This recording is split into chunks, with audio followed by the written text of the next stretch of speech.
오늘 살필 말씀은 베드로전서 5장 5절부터 7절까지의 말씀입니다. 베드로전서 5장 5절부터 7절 말씀 낭독합니다. 젊은 자들아, 이와 같이 장로들에게 순복하고 다 서로 겸손으로 허리를 동이라. 하나님이 교만한 자를 대적하시되 겸손한 자들에게는 은혜를 주시느니라. 그러므로 하나님의 능하신 손 아래서 겸손하라. 때가 되면 너희를 높이시리라. 너희 염려를 다 주께 맡겨버리라. 이는 저가 너희를 권고하심이니라. 지금 이 말씀에 배경처럼 담겨있는 아름답고 복된 사회가 있습니다. 질서가 있고 권위가 사랑으로 행사되고 그런 서로를 섬기는 그런 사회입니다. 우리가 바라보도록 하신 복된 사회가 그런 것인데요. 자칫 사람들에게 무엇 때문에 교회를 다니고 무엇 때문에 예수를 믿느냐 하고 질문하면 줄곧 예수 믿으면 지옥 안 가고 천당 가기 때문이다 하고 그렇게 말하는 일이 흔합니다. 사실 인생이 죽는 것은 죽음으로 끝나는 것은 아닙니다. 분명 죽음 후에는 심판이 있는 것이고요. 그리고 우리 성도들에게는 우리 주님께서 예비하신 영원한 나라가 기다리고 있습니다. 다만 이 땅에 우리를 두시고서는 해야 할 중요한 일이 있다 하고서 사명을 부여해 주신 것입니다. 대단히 중요한 사명인데요. 그 사명을 위해서 훈련도 하게 하시고, 그런데 훈련하시는 것은 훈련 자체가 목적은 아닙니다. 선수들이 혹독하게 훈련하는 이유는 영광의 면류관이 있기 때문입니다. 그 면류관을 얻기 위해서 하는 것입니다. 5장 4절에 말씀하신 그런 말씀이죠.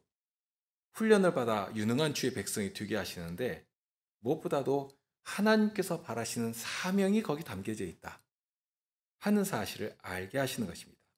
그러니까 우리가 이 땅에 살아가는 것은 훈련 받는 자체에 있는 것도 아니고요. 그저 어찌어찌 살다가 죽어서 천당 가자 하는 것도 목적이 아니라 하는 말씀입니다. 방금도 하나님께서 바라시는 복된 사회가 있다 하는 점을 말씀드렸는데요. 그에 비해서 이 세상이 가진 강한 향취가 있습니다. 세상이 추구하는 성공주의나 행복주의나 그러면서 그것을 얻기 위해서 몸이 달아가지고 어찌할 줄을 모르고 살아갑니다. 그런데 정말 동물적인 힘의 논리가 지배해버리죠. 적자생존이나 또는 자연도태나 이런 것을 당연한 자연의 질서로 인식하도록 만들어버립니다. 짐승의 세계는 그런 식으로 자연도태가 자연스럽고 적자생존이 질서인 것처럼 되어버렸지만, 그런데 자연까지라도 처음부터 그게 법이었는가? 그렇지 않지 않습니까? 우리가 알고 있는 대로 하나님께서 처음 세상을 만드셨을 때 얼마나 복되고 얼마나 아름다운 세상이었습니까? 정말 흠결 없는 세상을 만드시고 그런 세상을 아담과 하와에게 위탁하시고서는 이들이 하나님의 형상으로 지음받았으니까 그런 존재에게 맡기시면서 이제 이것을 정복해라, 다스려라 하고 명하신 것입니다. 그러면 사람의 다스리며 정복해가는 그 행위를 통해서 온 세상이 힘을 얻어 확장되어 가고 윤택하게 되고 정말 죽음이나 슬픔이나 아픔이나 이런 것이 스며들지 못하도록 그렇게, 그러니까 짐승의 세계라고 해도 본성을 따라 살아가면 저절로 그런 세상이 만들어지는 것이 아닙니다. 처음부터 그랬습니다. 반드시 사람의 손길을 통해서 마치 거기에 하나님이 딱 서 계신 것처럼 그렇게 사람의 다스리는 행위를 통해서 자연 질서도 더욱 빛을 발하고 가치와 존재 의미도 더욱 드러내고 그렇게 더욱 윤택하고 더욱 아름다워지도록 해 놓으신 것입니다. 그러던 것이 사람의 타락과 함께 죽음과 부패와 악이 저주처럼 마치 자연의 질서인 것처럼 거기 왕노릇하게 되어버린 것입니다. 그러니까 마치 악한 왕이 나오면 나라가 통으로 망하는 것처럼 집안에 가장이 범죄하면 가정 전체가 휘청거려 버리는 것처럼 지금 창조하신 세상을 사람의 손에 맡기신 것이니까요. 왕처럼 이렇게 사람을 딱 세워놓으신 것이니까 사람이 타락하고 하나님과 원수가 되니까 세상도 그렇게 타락의 현실 가운데 죽음이, 악이 법처럼 되어버린 것입니다. 그런데 그런 세상에서 우리를 불러내시고 그 세상 가운데 우리를 파송하시면서 처음 하나님께서 원하셨던 그런 복되고 아름다운 사회, 그러니까 이 교회를 중심으로 해서 그런 사회를 증시해내도록 건설해 가도록 명하신 것입니다. 회복하는 그런 사명을 부여하신 것이죠. 영원한 나라의 영광을 바라보면서 벌써 이 땅에서부터 그 일을 이루어가며 맛보며 누리며 전하도록. 그런데 세상 앞에서 그렇게 하나님의 뜻을 전하는 아주 중요한 이유가 있습니다. 무엇인가 하면 여전히 이 땅에는 하나님을 모르는, 그러나 하나님께서 사랑하시는 자들이 여전히 남아있기 때문입니다. 아직도 복음을 듣지 못했기 때문에 예수님을 믿지 않는 그런 사람들이 너무너무 많다는 것입니다. 모르는 것입니다. 하나님께서 세상을 이처럼 사랑하사 하고 말씀하셨지 않습니까? 하나님께서 세상을 망하라고 만드신 것인가? 더구나 사람을 그렇게 살다가 지옥이나 가라 하고 그렇게 지으신 것인가? 그것이 아니지 않습니까?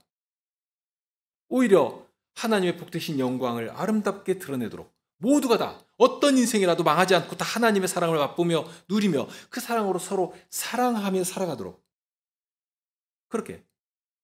그런데 그런 세상이 여기에 있다. 이런 것이다 하고 알리도록. 세상은 여전히 어둠 가운데 있지만 오늘도 죽음을 두려워하면서 정말 돈의 노예로 욕망의 노예로 살아가고 있는 그런 사람들을 향해서 생명이 여기 있다. 여기 참으로 복되고 아름다운 세상이 있다 하고 전하며 모두가 다 이 나라에 들어와서 주님을 향해 자신을 드리며 헌신하며 그렇게 살아가기를 바라시고 우리를 그런 세상에 파송하시면서 하나님을 알리는 사자로, 전사로, 자랑거리로 세워 놓으신 것입니다. 그러니 우리가 주님의 다스리심 가운데서 평안을 누리며 살아가는 것은 그 자체로 목적이 아닙니다. 한마디로 나는 이미 복받고 천국도 약속되었으니까 나는 되었다 하는, 그렇게 만족하도록 하시는 것이 아니라 여전히 하나님을 모르고 예수님을 모르는 그런 세상을 향해서 여기에 우리를 위해 죽었다가 다시 사신 우리 주님을 아는 거기에 생명이 있다.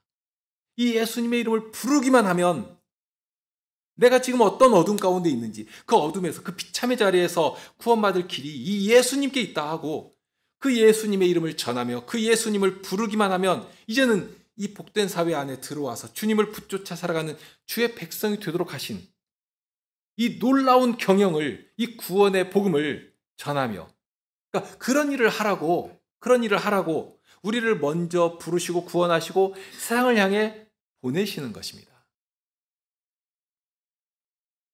이것이 우리 성도들이 가진 위대한 사명이고요. 우리를 어둠에서 빛으로 불러내신 하나님의 아름다운 경영, 뜻이기도 합니다. 그러면서 무엇보다도 그 일을 하도록 하나님께서 돌보시며 은혜로 함께 해주시는 것이고요.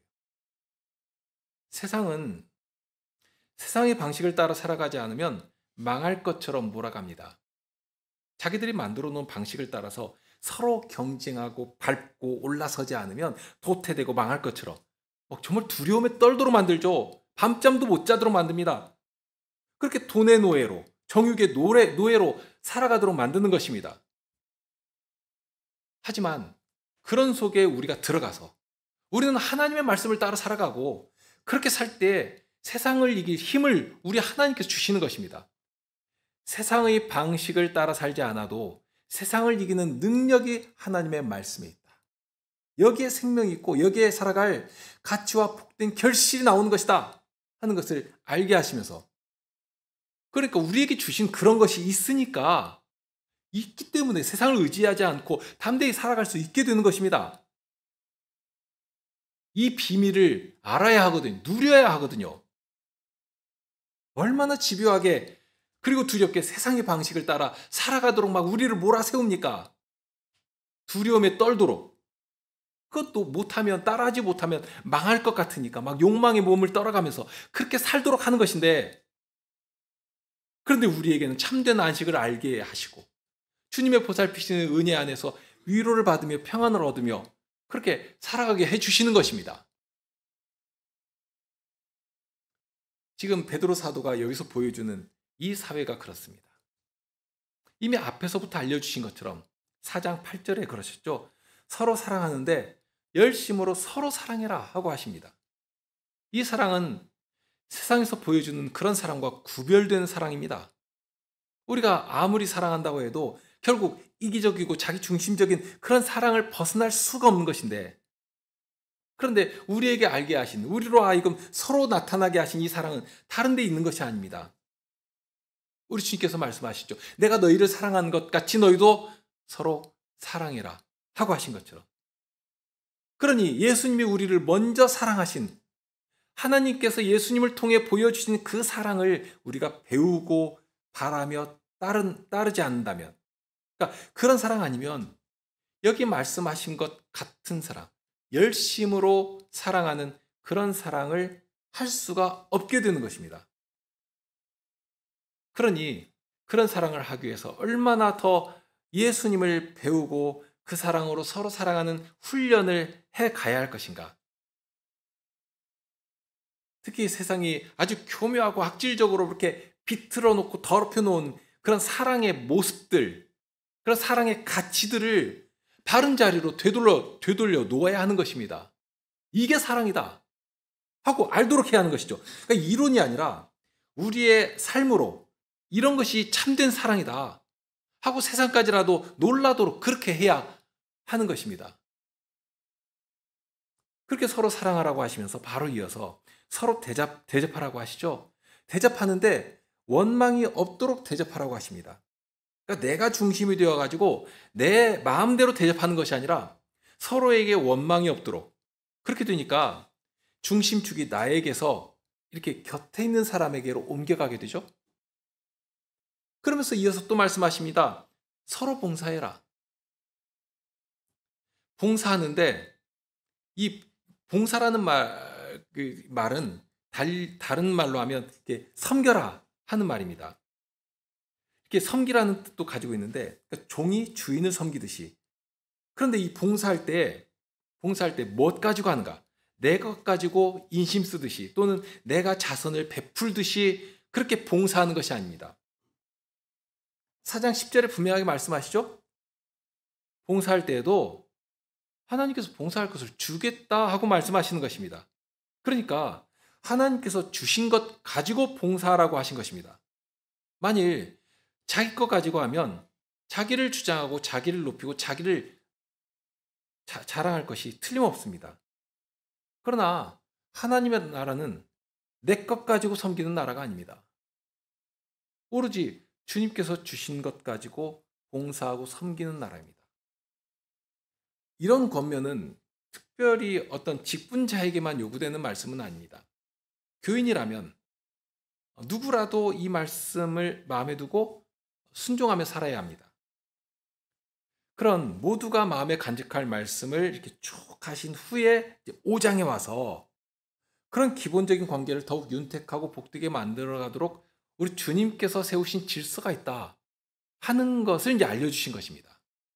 장로를 주시고 장로의 보살핌 안에서 주님의 손길을 맛보도록, 그리고 그렇게 살아가도록, 그리고 여기 이제 장로는 오늘날 꼭 장로의 직분만이 아니라 목사라는 말로 바꿔도 된다 하고 말씀드렸죠. 그렇게 목사나 장로의 보호를 받으며 교회를 이루게 하시고, 그러면서 그런 장로의 보살핌을 받는 성도라면 이제 그 직분자를 어떤 태도로 바라보며 대해야 할 것인가 하는 것까지도 알려주셨습니다. 젊은 자에게 하신 말씀은 단순합니다. 순복하라고 하십니다. 이 순복하라는 표현은 앞에서부터 반복되어서 사용된 단어이거든요. 아내가 남편에게 순종하라 하실 때도 나오고요. 또 종이 상전에게 순종하라 할 때도 나오고요. 또 왕과 같은 어떤 권세자에게 순종하라 할 때도 나오는 그런 단어입니다. 이런 내용을 이렇게 종합하면 왜 순종해야 하는가 하는 이유가 하나 나오는데요. 다른 말씀보다도 로마서 13장 1절에서 하신 말씀으로 요약할 수가 있습니다. 거기 보면 각 사람은 위에 있는 권세들에게 굴복하라. 권세는 하나님께로서 나지 않음이 없나니 모든 권세는 다 하나님의 정하신 바라. 왜 순종해야 하는가 하는 그 근거를 하나님께 두고 있습니다. 그 권세를 누가 세우셨는가? 그 권세를 통해서 무엇을 보도록 하셨는가 하는 점입니다. 본질은 하나님의 다스리심을 그의 손길, 권세로 세우심 받은 그의 손길을 통해서 우리가 누리며 살아가도록 하셨다 하는 기본적인 원칙에 있습니다. 그래서 하나님께서 세우신 권세에 순종해라 하고 말씀하신 것이고요. 다만 앞에서 말씀드린 것처럼 이 권세에 순종하라고 하실 때 이 권세의 본래 성격은 하나님의 다스리심을 나타내는 데 있습니다. 그런데 그것이 대단히 악질적으로 변해버린 것 아닙니까? 권세를 가지고 굴종하게 만들고 그 위에 서서 군림하려고 하고 하는. 그런데 세상은 그럴지라도, 세상은 그렇게 악한 자리로 막 흘러갈지라도 교회는 그런 자리에서 부르심을 받았으니까 그것을 회복해야 한다. 그래야 마땅하다 하고 명하시는 것입니다. 우리가 세상을 따라 살아가는 것이 아니라 참된 권위와 봉사라고 하는 것은 이런 것이다. 그 권세 앞에 순종하는 선한 열정은 이런 것이다 하고 교회가 보여주도록 하신 것입니다. 그러니 그 일을 위해서 무엇보다도 교회는 하나님께서 주신 권세를 바르게 사용해야 합니다. 하나님의 다스리심을 잘 드러내도록 주신 권세이니까. 그러니 그러한 다스림에 순종하는 것이 합당하다 하고 알려주신 것입니다. 그런 자리에서 성도의 아름다운 관계가 형성되어 나가게 되는 것이고요. 그리고 또 무엇 때문에 순종해야 하는가 할 때 히브리서 13장 17절에는 이런 말씀도 하십니다. 너희를 인도하는 자들에게 순종하고 복종하라. 저희는 너희 영혼을 위하여 경성하기를 자기가 회개할 자인 것 같이 하느니라. 저희로 하여금 즐거움으로 이것을 하게 하고 근심으로 하게 말라. 그렇지 않으면 너희에게 유익이 없느니라. 본질적으로 그런데요. 목사나 장로는 하나님 앞에 서서 다 자기가 맡겨주신 일을 어떻게 감당하고 충성스럽게 일을 했느냐 하는 것을 결산을 보게 됩니다. 그러니까 맡기신 양들을 어떻게 다스렸느냐 하고 하나님께서 친문을 하실 것이니까 이것이 얼마나 두렵고 또 조심할 일입니까? 그러니 그렇게 충성하는 그 직분자에게 근심으로 그 일을 하게 말고 즐거움으로 하도록 해라. 만약 즐거움으로 하게 하지 않으면 너희에게도 유익될 것이 없는 것이다 하고 가르친 것입니다. 자, 이런 아름다운 관계가 회복될 때 자연스럽게 하나님께서 바라시는 복된 사회가 거기에 이렇게 형성되어 나오는 것입니다. 그러면서 이제 성도들도 그런 자리에서 세상을 향해 나가서 용기를 내서 세상까지라도 그렇게 세상까지라도 바로 잡을 수 있는 비틀어지고 아주 더럽혀진 그러한 것들을 바로 잡는 그런 사명을 감당할 수 있게 되는 것이고요. 자, 그렇게 순종을 하게 하시면서 이제 5절 중간부터는 다시 모든 성도들을 향해서 권면을 하시는데 겸손으로 허리를 동이라 하고 하십니다. 그러면서 여기서도 서로라는 표현이 자연스럽게 부각이 되거든요. 이미 4장 8절에서부터 서로라고 하는 이 단어가 반복되면서 어떤 분위기를 상승시키는 역할을 했습니다. 그런데 여기 다시 나옵니다. 겸손해야 하는데 서로 겸손해야 합니다. 보통 보면 이 겸손은 일방적일 경우가 많습니다. 젊은 사람들이나 또는 낮은 사람들에게 요구되거든요. 그러면서 어른들이나 장로들은 이렇게 대접이나 받으면서 그렇게 해도 되는 것처럼. 그런데 그렇지를 않다 하는 것입니다. 장로나 젊은 사람이나 어떤 사람도 구별할 것 없이 서로에게 겸손해야 한다 하고 명하십니다. 그러면 만일 겸손하지 않으면 어떻게 되는가?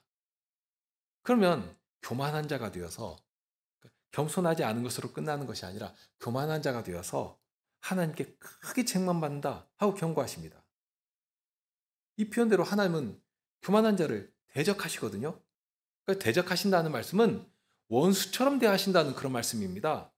당장에 내 눈앞에서 사라져라 하고 하실 만큼 하나님 앞에서 쫓겨나면 어디 갑니까? 갈 곳은 한 곳밖에 없거든요. 그런데 그렇게 하나님 앞에서 쫓겨날 만큼 그렇게 진노로 대하신다는 것입니다. 그렇게 두려운 일이거든요. 자, 그런데 이 교만한 자들의 특징이 있습니다. 자기들의 지혜를 의지하고 자기들의 힘을 자랑한다 하는 점입니다. 시편 2편에 나오는 딱 그런 자들이거든요. 그들이 한 말이 있습니다. 세상의 군왕들이 나서며 관원들이 서로 꾀하여 여호와와 그 기름 받은 자를 대적하며 우리가 그 맨 것을 끊고 그 결박을 벗어버리자. 이렇게 서로 세상의 권력자들이 세상의 가치를 추종한 자들이 다 같이 모여가지고 모의를 하면서 하나님을 향해 그 교만한 머리를 치켜드는 것입니다. 마치 히스기야 왕 앞에 왔던 랍사게처럼 당시 모든 것을 초토화시키며 그 말발굽 아래 막 다 짓이겨버리면서 정복해 가던 그런 아수르의 장군이니까 뭐 무서울 것이 있겠습니까? 그런 여기 히스기야 앞에서도 그 교만한 입을 놀리는 것입니다. 히스기야가 너희를 멸리하여 이르기를 여호와께서 우리를 건지시리라 하여도 듣지 말아라. 열방의 신들 중에 그 땅을 아수르 왕의 손에서 건진 자가 있느냐? 다른 나라의 신들이 지키던 그 땅이 지금 어떻게 되었느냐?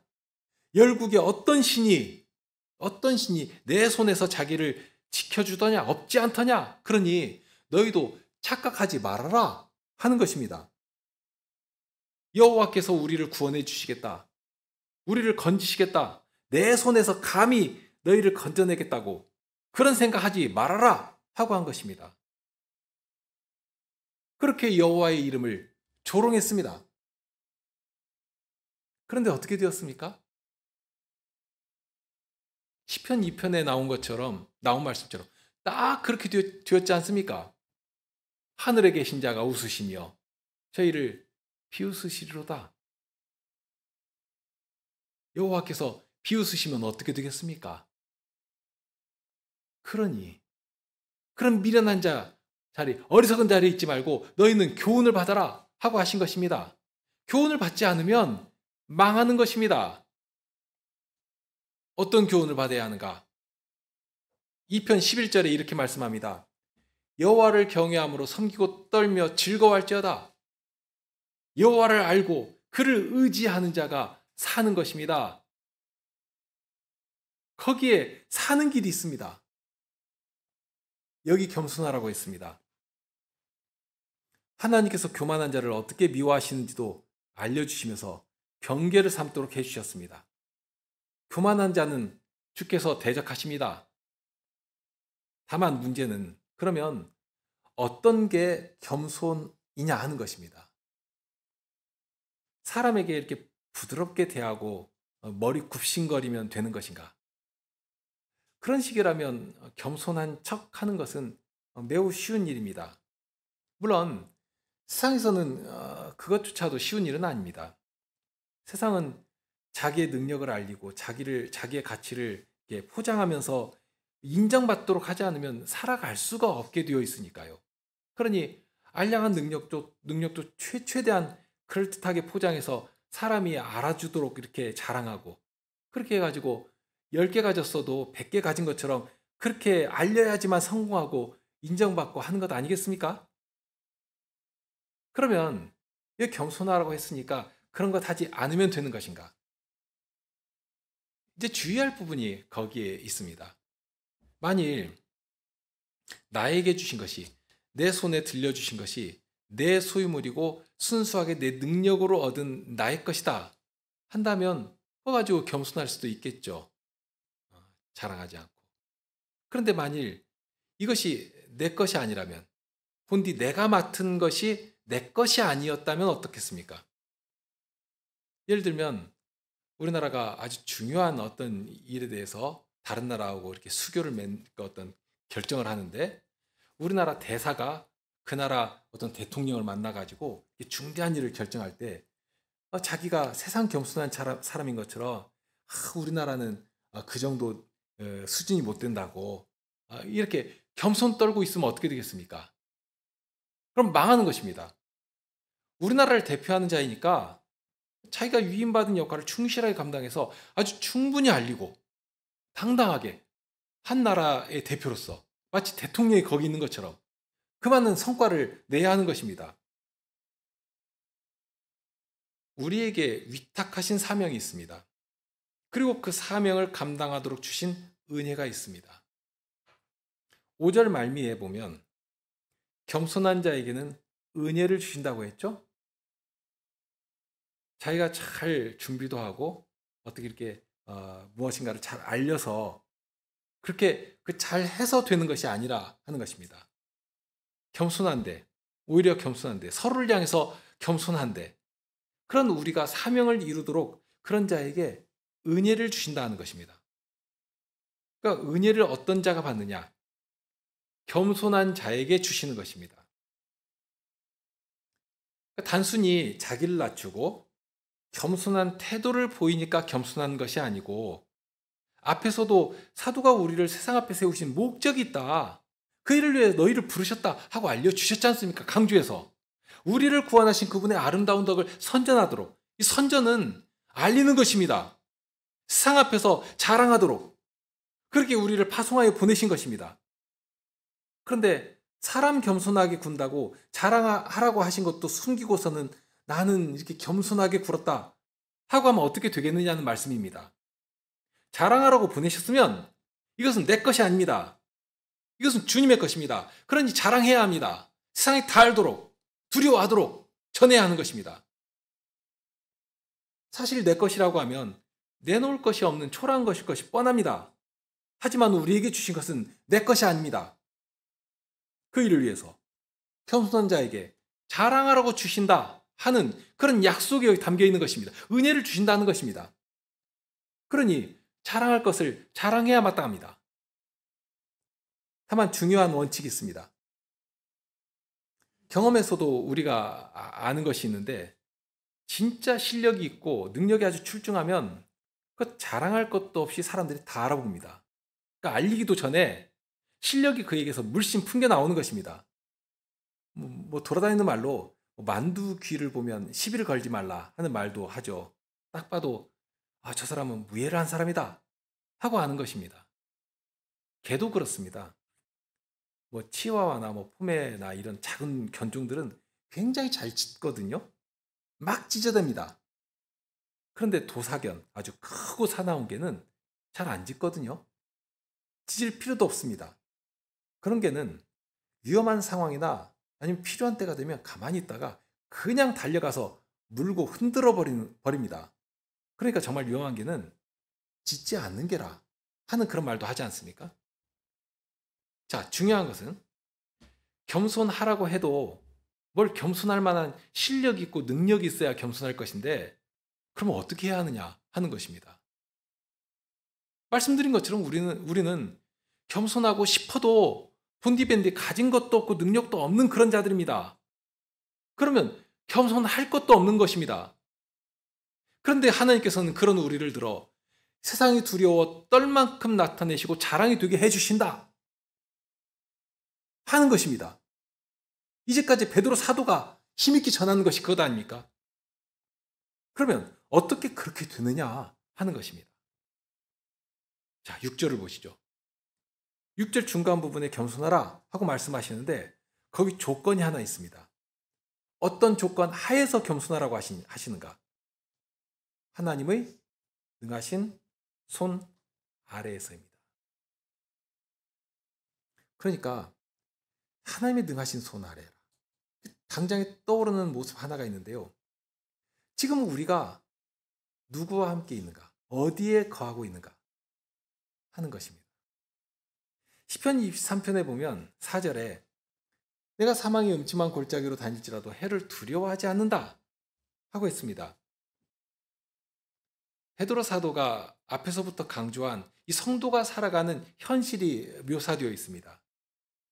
우리가 살아가는 현실이 만만하고 그저 한적한 여행하는 것처럼 그렇게 살아갈 수 있는가? 그렇게 살아가는 것이 아니지 않습니까? 얼마나 버겁습니까? 성도들의 살아가는 삶이 버겁고 힘이 듭니다.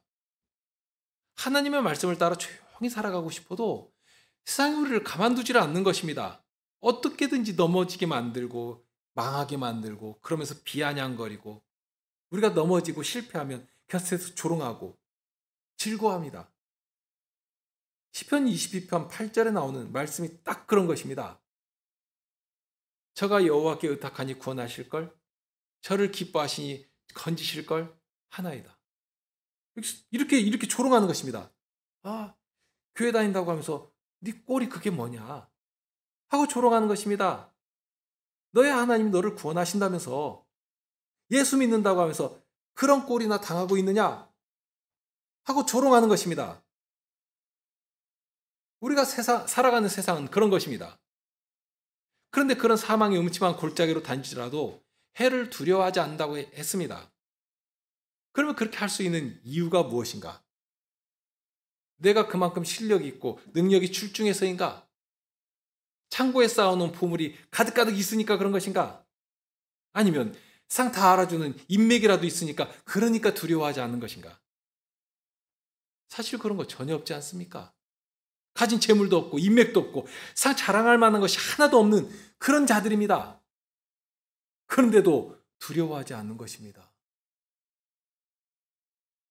우리의 소망이 여기 이 땅에 있는 것이 아닌 것처럼 우리의 구원도 여기 이 땅의 것이 아니다 하는 사실을 우리가 알기 때문에 그러니까 그렇습니다. 왜 두려워하지 않는가? 이유는 딱 하나입니다. 시편 23편 4절에 나오는 것처럼 주께서 나와 함께 하시니까. 주께서 나와 함께 하시니까 사망의 음침한 골짜기로 다니지라도 두려워하지 않는 것입니다. 사망이 내 앞에 이를지라도 두려워하지 않는 것입니다. 너의 이기는 것이 어디 있느냐? 너의 쏘는 것이 어디 있느냐? 하고 담대히 맞서 싸울 힘을 얻는 것입니다. 주께서 나의 그늘이 되어주시니까. 여기 겸손하다는 것은 다른 것이 아닙니다. 하나님의 능하신 손 아래에서라고 했습니다. 이 손이 어떤 손인가? 앞에 시편 2편도 언급했습니다만 세상은 이 손을 모르거든요. 애굽의 왕 바로가 하나님의 능하신 손이 미칠 때까지 하나님이 어떤 분이신 줄을 알지를 못했습니다. 세상에 자기보다 힘센 자가 어디 있는가 말입니다. 온 땅에 가장 강력하고 가장 두려운 권력을 가진 자가 자기였거든요. 그런데 여호와께서 능하신 손을 드시니까 어떻게 되었습니까? 그런 것입니다. 그렇게 교만한 자를 향해서는 하나님을 대적하며 하나님의 백성들을 향해 그 교만한 머리를 치켜드는 원수를 향해서는 여호와의 손을 높이 드시는 것이고 그렇게 되면 원수들 앞에 높이 들린 여호와의 손은 저들을 치시며 진노로 멸하시는 심판의 손이 되는 것입니다. 그러나 겸손하게 주님의 음성을 사모하는 주의 백성들에게 그 손은 어떤 손이 되겠는가? 시편 123편의 노래에는 이런 표현을 정말 그림처럼 묘사해주고 있거든요. 종의 눈이 그 상전의 손을, 여종이 그 주모의 손을 바람같이 우리 눈이 여호와 우리 하나님을 바라며 긍휼히 여기시기를 기다리나이다. 그렇게 하나님의 능하신 손을 사모하는 성도들에게는 이 여호와의 손이 어떤 손이 되겠습니까? 어떤 기대를 해도 되겠습니까? 우리가 잘해서가 아닙니다. 우리가 유능해서가 아닙니다. 오히려 무능한 자들이고 세상 이름 없는 자들입니다. 정말 내 안에 있는 육체의 정욕 하나 마음대로 억어할 수가 없는 그런 약한 자에 불과합니다. 그럴지라도 나의 도움은 천지를 지으신 여호와에게서로라 하고 노래하며 여호와의 손을 사모하는 자에게 주께서 친히 그 손을 펴시사 여호와가 우리의 구원이시라 하는 사실을 알게 해주시는 것입니다. 원수를 치시는 그 손을 우리 위에 펼치시고 세상의 모든 조롱과 비난을 막아주시는 것이고 정말 우리의 그늘이 되어주시는 것이죠. 그러며 우리를 단단한 바위 위에 세우시사 여호와는 우리의 구원이시라 하는 사실을 고백하며 찬송하게 해 주시는 것입니다. 자, 오늘은 여기서 멈추시죠. 누가 이런 여호와를 알며 이런 여호와를 자랑할 수 있겠습니까? 그리고 이것이 말로만 끝나는 이론인가? 이론에 불과한 그런 말인가? 하는 것입니다. 과연 누가 나의 도움은 여호와에게서로라 하고 고백할 수가 있겠는가 말입니다. 바로 여기 말씀하신 겸손한 자입니다. 겸손한 자는 여호와를 바라는 자입니다. 자기를 의지하고 자랑하는 자가 아닙니다. 세상을 곁눈질하는 자가 아닙니다.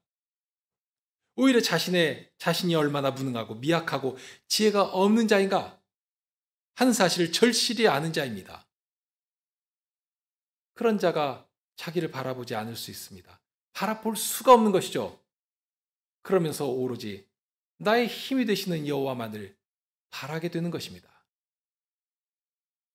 그렇게 오로지 주님의 손을 바라며 주님의 뜻을 조차 나를 드리는 그런 겸손한 자에게 하나님께서는 은혜를 주시는 것이고, 그렇게 때가 되면 세상이라도 두려워하도록, 정말 세상 앞에서 하나님의 자랑이 되도록 그렇게 높이 드시는 것입니다. 그런 하나님이 바로 우리 여러분의 하나님이십니다. 함께 찬송하실까요? 시편 123편입니다.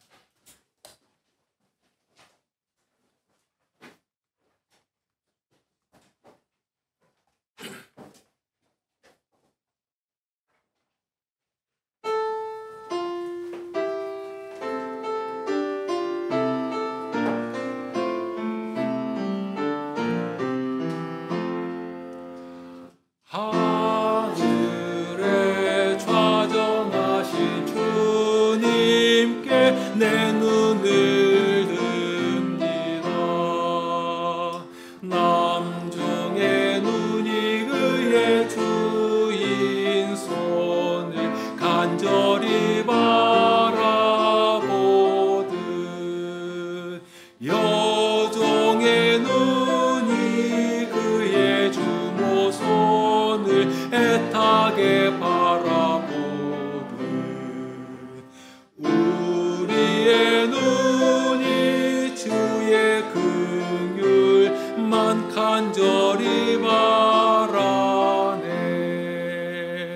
긍휼과 자비 내려주소서 우리 주 여호와. 극심한 멸시가 등 넘치오니 긍휼히 여기소서.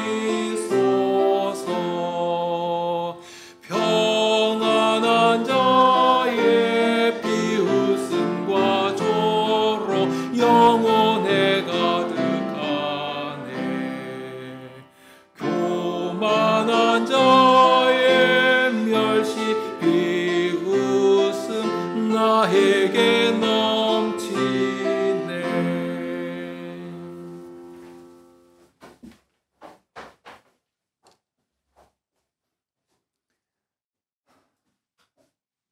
저희의 구원은 오직 여호와에게서로라 하는 이 고백이 저희의 고백이며 저희의 찬송이 되게 하여 주십니다.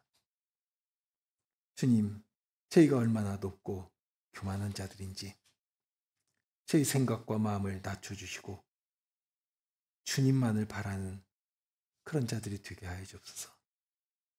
어떤 자리에 있을지라도 저희의 구원이신 주님의 뜻을 살피며 주님의 종으로 그 음성을 조차 저희의 한 걸음이라도 내딛는 그런 자들이 되게 하여 주옵소서. 그렇게 주님을 전심으로 바라는 자들에게 주님의 이름을 위하여 은혜를 내려주셔서 그렇게 주님의 은혜로 살아가며 주님의 이름을 전하며 자랑하는 그런 저희들, 그런 저희 교회가 되게 하여 주옵소서. 우리 주님 예수 그리스도 이름으로 기도드립니다. 아멘.